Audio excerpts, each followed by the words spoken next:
नमस्कार दोस्तों, हमारे YouTube चैनल बुक्स प्ले में आपका स्वागत है। आज हम बात करने वाले हैं जॉन ग्रे की किताब men are from Mars, women are from Venus की। इस विश्वविख्यात पुस्तक में बताया गया है कि पुरुषों और महिलाओं की विचारधारा अलग अलग होती है, जिस वजह से उनमें सही तालमेल नहीं हो पाता। दोस्तों, मुझे लगता है कि सुखी वैवाहिक जीवन के लिए इस किताब को पढ़ना अनिवार्य है, ताकि घर में संघर्ष के बजाय प्रेम का माहौल बने। इस किताब में वह सब कुछ बताया गया है जो पुरुष महिलाओं के बारे में जानना चाहते हैं और महिलाएं पुरुषों के बारे में। यह वीडियो का 17वां पार्ट है। इस वीडियो के बाकी सभी पार्ट्स का लिंक नीचे डिस्क्रिप्शन में दे दिया हूँ। इस वीडियो को देखने के बाद आप बाकी पार्ट्स को ज़रूर देखें। तो चलिए शुरू करते हैं। तीसरा कदम, दृढ़ता से मदद मांगने का अभ्यास करना। दोस्तों, दूसरे कदम का जब आप अच्छी तरह से अभ्यास कर लें तो आप तीसरे कदम पर आ जाएं। इस अवस्था में आप उससे वह काम करवाने के लिए कृत संकल्प होती हैं। आप उससे सहायता मांगती हैं और अगर वह बहाने बनाने लगता है या आपके आग्रह को ठुकराता है तो आप ओके नहीं कहती, जैसा आप दूसरे कदम में कहती थी। इसके बजाय आप उसकी हाँ का इंतज़ार करती हैं। मान लीजिए वह सोने जा रहा हो और आप उससे कहें, क्या तुम स्टोर जाकर मेरे लिए दूध ले आओगे? जवाब में वह यह कह सकता है, अरे नहीं, मैं थका हुआ हूँ, मैं सोना चाहता हूँ। ऐसे समय ओके कहने के बजाय चुप रहें, वहीं खड़े रहें और यह सोच लें कि वह आपके आग्रह का प्रतिरोध कर रहा है। अगर आप कुछ नहीं कहेंगे तो इस बात की ज़्यादा संभावना है कि वह आपके बताए हुए काम को कर देगा। आग्रह करने के बाद पूरी तरह चुप रहना बहुत ज़रूरी है। हो सकता है कि सामने वाला बड़बड़ाए और ठंडी सांसें भरे। उसका बड़बड़ाना इस बात का संकेत है कि वह उस काम को करने के बारे में विचार कर रहा है। अगर वह ऐसा नहीं कर रहा होता तो वह शांति से ना कहकर बात को ख़त्म कर देता। जब कोई पुरुष बड़बड़ाता है तो यह एक अच्छा संकेत है, वह आपके आग्रह को पूरा करने के बारे में सोच रहा है। अक्सर पुरुष आपके आग्रह को मानने से पहले थोड़ा बड़बड़ाते हैं। चूँकि महिलाओं को उनकी बड़बड़ाहट का असली कारण नहीं मालूम होता है, इसीलिए वे अपने तर्क देने लगती। मैं तुम्हारे लिए भी खाना बनाती हूँ, मैंने बर्तन साफ़ किए, बच्चों को सुलाया और तुम मज़े से बिस्तर पर लेटे हो। मैं तुमसे ज़्यादा कुछ करने के लिए कहती भी नहीं हूँ, परंतु मैं अभी थकी हुई हूँ, इसलिए मुझे मदद की ज़रूरत है। इतना सुनते ही पुरुष बहस करने लगता है और दोनों में जंग छिड़ जाती है। दूसरी तरफ अगर आप जान लें कि बड़बड़ाहट दरअसल पुरुष की झुंझलाहट का परिचायक है तो आप चुप रहकर इसका मुकाबला कर सकती हैं। आपकी चुप्पी उसे यह बता देती है कि आप उसकी हाँ का इंतज़ार कर रही हैं। महिलाएं अक्सर चुप्पी को तोड़कर इस तरह की बातें कहकर सब कुछ चौपट कर देती हैं। अच्छा, रहने दो, मुझे यकीन नहीं होता कि तुम मना कर सकते हो। मैं तुम्हारे लिए इतना कुछ करती हूँ, मैं तुमसे कुछ भी करने के लिए नहीं कह रही हूँ। इसमें तुम्हें केवल 15 मिनट लगेंगे। मैं निराश हूँ, इससे मेरी भावनाओं को चोट पहुँची है। तुम्हारा मतलब है कि तुम मेरे लिए यह छोटा सा भी काम नहीं करोगे? तुम इसे क्यों नहीं कर सकते? इत्यादि इत्यादि। जब पुरुष बड़बड़ाता है तो महिला को महसूस होता है कि वह अपने आग्रह की सफाई दे और इसी कारण वह अपनी चुप्पी तोड़ देती है। वह पति को यह जता देना चाहती है कि उसे उसकी मदद क्यों करना चाहिए। आदर्श तरीका। दोस्तों, इसका आदर्श तरीका है आग्रह करें और फिर चुप रहें। उसे बड़बड़ाने दें और कहने दें, सिर्फ आप सुने। अंततः वह हाँ कह देगा, परंतु कई बार हो सकता है कि वह हाँ ना भी कहे या वह आपसे कुछ और सवाल पूछकर बचने का रास्ता ढूंढे। सावधान रहें, आपके चुप रहते समय वह आपसे इस तरह सवाल पूछ सकता है, इसे तुम खुद क्यों नहीं कर सकती? मेरे पास समय नहीं है, क्यों ना तुम ही यह काम कर लो? मैं व्यस्त हूँ, मेरे पास फुर्सत नहीं है। वैसे तुम क्या कर रही हो? कई बार इन सवालों के जवाब देना जरूरी नहीं होता, इसीलिए आप चुप रहें तो ही अच्छा है।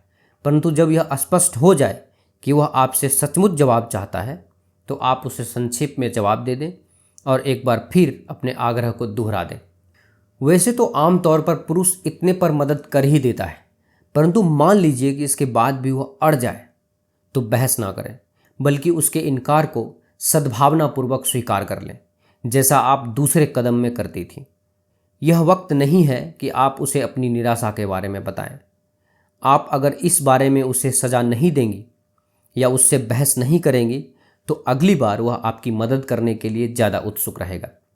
याद रखें, एक दूसरे की सहायता करने का नाम ही प्रेम है और प्रेम से ही दुनिया चलती है। अध्याय 13, प्यार के जादू को जिंदा कैसे रखें। 90-10 का सिद्धांत। दोस्तों, कई बार ऐसा होता है कि हम बहुत खुश होते हैं, सुखी होते हैं, परंतु अचानक हम बिना किसी कारण के चिंतित हो जाते हैं, दुखी हो जाते हैं। ऐसा क्यों होता है? इसीलिए क्योंकि हमारे अतीत के दुख आकर हमें परेशान करने लगते हैं। जब हम दुखी होते हैं तो हमारे 90% दुखों का संबंध हमारे अतीत से होता है, जबकि केवल 10% दुखों का संबंध ही हमारी वर्तमान समस्या से होता है। ऐसे समय प्रेम पत्र लिखने की तकनीक का प्रयोग करने पर हम जान जाते हैं कि हमारे दुख का असली कारण क्या है। इसके अलावा कागज पर लिख लेने से हमारे दिल को राहत मिल जाती है। 90-10 के इस सिद्धांत को जान लेने से आपकी समस्या का स्रोत आपको मालूम चल जाएगा। देर से प्रतिक्रिया होना। हम जो चीज़ चाहते हैं उसे मिलने में देर हो जाए तो भी हम विचलित और दुखी हो जाते हैं। दोस्तों, रिश्ता बगीचे की तरह होता है। अगर इसे हरा भरा रखना है तो इसे नियमित रूप से पानी देने की ज़रूरत होती है। इसका खास ध्यान रखा जाना चाहिए। नए बीज बोए जाने चाहिए और घास फूस को उखाड़ा जाना चाहिए। इसी तरह प्यार के जादू को जिंदा रखने के लिए हमें प्यार के मौसमों को समझना होता है। प्रेम का वसंत। प्यार की शुरुआत वसंत की तरह होती है। हमें लगता है कि हम हमेशा सुखी रहेंगे। हम अपने पार्टनर से बेइंतहा प्यार करते हैं। हम इस समय बहुत मासूम होते हैं। प्यार शाश्वत नजर आता है। यह जादुई समय होता है। इस वक्त हमें अपनी प्रेमिका आदर्श लगती है और प्रेमी आदर्श लगता है। हम यह कल्पना करते हैं कि इससे शादी होने के बाद हमारा जीवन स्वर्ग बन जाएगा। प्रेम का ग्रीष्मकाल। ग्रीष्मकाल में हमें यह महसूस होता है कि हमारा पार्टनर उतना आदर्श नहीं है जितना हमने सोचा था। न सिर्फ हमारा पार्टनर दूसरे ग्रह से आया है, बल्कि वह एक ऐसा इंसान है जो गलतियां करता है और जिसमें कई दोष भी हैं। ऐसे समय में कुंठा और निराशा की घास फूस उगाती है, जिसे उखाड़ना जरूरी हो जाता है। प्रेम के पौधे को गर्मी में सूखने से बचाने के लिए ज़्यादा पानी की ज़रूरत होती है। ज़्यादातर लोग इस मौसम में आने के बाद अपने पार्टनर को दोष देने लगते हैं और हार मान लेते हैं। उन्हें यह एहसास ही नहीं होता कि प्रेम की राह हमेशा आसान नहीं होती। कई बार तो इससे तपती गर्मी में कड़ी मेहनत की ज़रूरत होती है।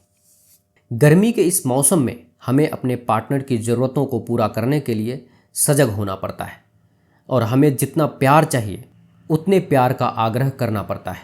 यह अपने आप नहीं होता। प्रेम का शिशिर काल। चूँकि हमने गर्मी में अपने बगीचे की देखभाल की थी, इसीलिए हमें इस मौसम में अपनी कड़ी मेहनत के अच्छे परिणाम मिलते हैं। अब हम एक अधिक परिपक्व प्रेम का अनुभव करते हैं, जो अपने पार्टनर की अपूर्णताओं और गलतियों को स्वीकार करता है। अब हम अपने लगाए बाग में शांति और सुख से बैठकर अपने जीवन का आनंद ले सकते हैं। प्रेम का जाड़ा। दोस्तों, मौसम एक बार फिर बदलता है और ठंड आ जाती है। इस मौसम में पूरी प्रकृति आराम करती है, अपने आप को नया करती है। ऐसे समय में हमें अपने पुराने दर्द याद आ जाते हैं। इसी समय पुरुष ज़्यादातर समय अपनी गुफा में बिताते हैं और महिलाएं कुएं की गहराइयों में चली जाती हैं। परंतु अगर आप प्रेम के सहारे इस जाड़े को काट लें तो कुछ ही समय बाद फिर आपके जीवन में प्रेम का बसंत आ जाएगा। सफल संबंध। दोस्तों, अब आपने इस किताब की पूरी समरी समझ ली है। अब आप जान चुके हैं कि आप अपने विवाह को पहले से अधिक सुखी और आनंददायक किस तरह बना सकते हैं। परंतु मैं आपको सावधान कर दूं कि प्यार का मौसम बदलता रहता है। हम हमेशा एक ही तरह से प्रेम नहीं कर सकते। वसंत ऋतु में प्रेम करना आसान होता है, परंतु गर्मियों में यह बहुत मुश्किल होता है। आप यह उम्मीद नहीं कर सकते कि इस पुस्तक की हर बात आपको याद रहेगी, परंतु जब अगली बार आप अपनी पत्नी या अपने पति से परेशान हो तो अगर आप केवल एक ही बात याद रख लें तो आपका काम बन जाएगा। यही कि पुरुष मंगल ग्रह से आए हैं और महिलाएं शुक्र ग्रह से आई हैं। लेखक यहाँ कहते हैं, मैंने हजारों लोगों को इस पुस्तक में दिए गए सिद्धांतों का पालन करके लाभान्वित होते हुए देखा है। कईयों को तो इससे एक ही दिन में फ़ायदा हुआ है। सचमुच यह जानना वैवाहिक जीवन के लिए बहुत ज़रूरी है कि पुरुष मंगल ग्रह से आए हैं और महिलाएं शुक्र ग्रह से आई हैं। आप देख रहे हैं जॉन ग्रे द्वारा लिखी गई book men are from Mars women are from Venus की समरी। यह समरी आपको कैसी लगी, कृपया हमें नीचे कमेंट बॉक्स में कमेंट करके ज़रूर बताएं।